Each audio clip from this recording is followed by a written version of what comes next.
కొర్ర పొంగలండి. బరువు తగ్గాలనుకునే వారికి వెయిట్ లాస్ డైట్‌లో బ్రేక్‌ఫాస్ట్‌గా గానీ, డిన్నర్‌గా గానీ ఇది ప్రిపేర్ చేసుకోవచ్చు.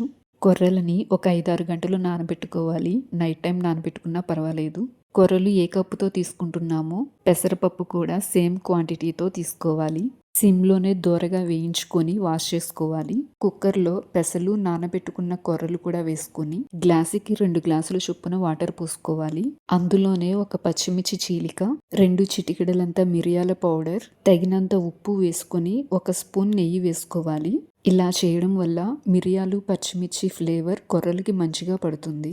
కొర్రలు మంచిగా ఉడికాక ఒక అర గ్లాసు హాట్ వాటర్ ఇందులో పోసుకుని 2 నిమిషాలు లో ఫ్లేమ్‌లోనే పెట్టుకోవాలి. చల్లనీళ్ళు పోయకూడదండి. వేడివేడి నీళ్లు మాత్రమే పోసుకోవాలి. ఈలోపు తాలింపు కోసం సన్నగా తరిగిన పచ్చిమిర్చి, అల్లము, జీడిపప్పు, ఒక రెబ్బ కరేపాకు, అల్లంకి బదులుగా శొంఠి కూడా వేసుకోవచ్చండి. మరింత టేస్ట్ వస్తుంది. 2 స్పూన్ల కమ్మటి నెయ్యి వేసుకొని జీడిపప్పు, పచ్చిమిర్చి, శొంఠి, కరివేపాకుతో తాలింపు వేసుకుంటే సరిపోతుంది. టేస్ట్ మాత్రం వేరే లెవెల్‌లో ఉంటుంది.